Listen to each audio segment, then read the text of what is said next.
Hello guys, welcome back. Now we are discussing a very important problem and problem number 23 of this series. So in this particular question, they are asking us to show that the angle QTC or angle OST is equals to 30 degree. कैसे दिखाना है देखते हैं। चलिए कुछ steps यहाँ पे involve होंगे। तो जो सबसे पहला स्टेप हमारा यहाँ पे इन्वॉल्व हो रहा है, लेट्स फेस इट।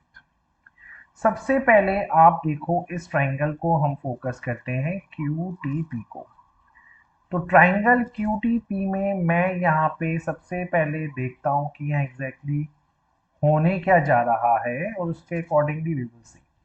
पहली चीज तो मैं आपको यहाँ क्लियर कर दूं कि आपका जो एंगल T है इज योर 90 डिग्री। और रीजन क्या है, जो रेडियस होता है बेटा, जो रेडियस होता है आपका, वो इस टेंजेंट के परपेंडिकुलर होता है। यहाँ तक कोई टेंशन नहीं है। दूसरा, क्वेश्चन ने आपको OP को 2R दिया है, तो OP को मैंने 2R ले लिया है। और वहीं यहाँ पे ये जो QT है ये एक रेडियस है, तो मैं इसको instead of small r I am assuming it as your capital R। तो इस क्वेश्चन में अभी तक मैंने एज सच कुछ भी नहीं किया है।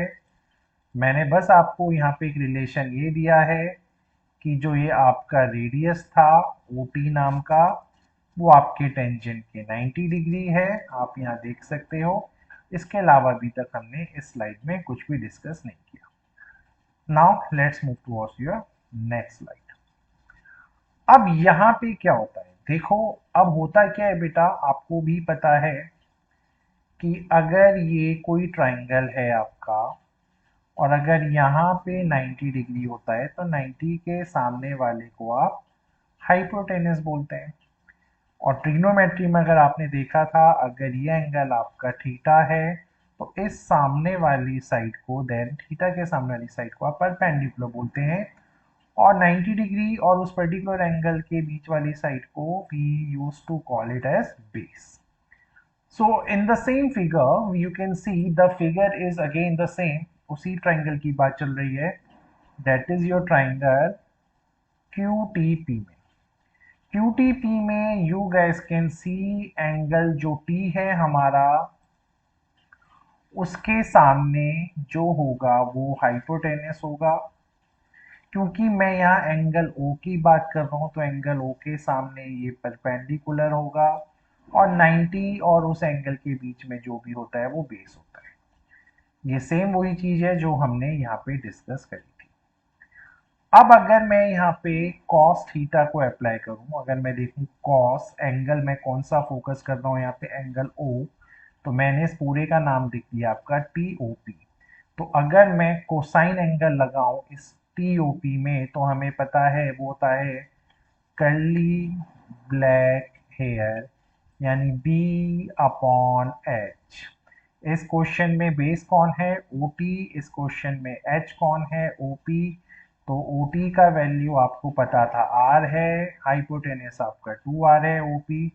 यहाँ R से R कैंसिल हुआ, तो cos एंगल TOP का वैल्यू अगर 1/2 है तो हमें पता होना चाहिए cos की वैल्यू 1/2 कब होती है, जब एंगल 60 डिग्री होता है। तो चलिए कम से कम हमें अब इस क्वेश्चन में ये पता चल गया कि ये जो एंगल TOP है, यानी ये वाला जो एंगल है जिसकी हम बात कर रहे हैं, वो यहाँ पे आपको 60 डिग्री मिल चुका है। अब इसका क्या बेनिफिट होगा वो भी देखना पड़ेगा। अब आप ये देखिए, क्वेश्चन अब बड़ा सिंपल बन चुका है आपके लिए। देखो यार, अगर ये एंगल आपका 60 आया है, अगर ये एंगल आपका 60 आया है तो सिमिलरली नीचे वाला भी 60 आ जाएगा। इसी के बारे में बात चल रही है, देख लीजिए आप। अगर TOP 60 है तो SOP भी 60 हो जाएगा similarly with the same logic. तो इसमें मुझे नहीं लगता है कोई बहुत ज़्यादा समझने में प्रॉब्लम है। और अगर आप ट्राइंगल TOS में एंगल सम प्रॉपर्टी लगाएंगे तो आप रियलाइज करोगे 60 + 60 120, तो यही है। तो यानी अब आपको पता चल गया कि अगर इन तीनों एंगल्स के सम में अगर ये इकलौता 120 है तो डेफिनेटली t प्लस एक्स यहाँ पे 60 डिग्री होगा। यहाँ तक भी क्लियर है। अब आपको पता है बेटा कि OT और OS क्या है, आपके रेडियाई हैं सेम सर्कल के। इट मीन्स ये दोनों अगर सेम लेंथ है इन दोनों का तो can we say angle T is equals to angle S। Reason क्या है, इक्वल एंगल्स जो होते हैं उनका ऑपोजिट साइड्स भी इक्वल होती हैं उसी लॉजिक से। और आपको पता है T प्लस एस आपका 60 आया है और ये दोनों भी अगर इक्वल हैं तो अंडरस्टूड है कि एंगल T और एंगल S दोनों 30 डिग्री ही होंगे।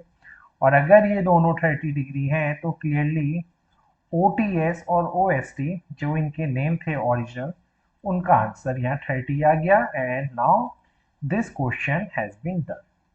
सो बहुत इजी क्वेश्चन था, कुछ स्टेप्स हैं लिमिटेड, इनको ध्यान से रख के ध्यान से कीजिएगा। Thank you.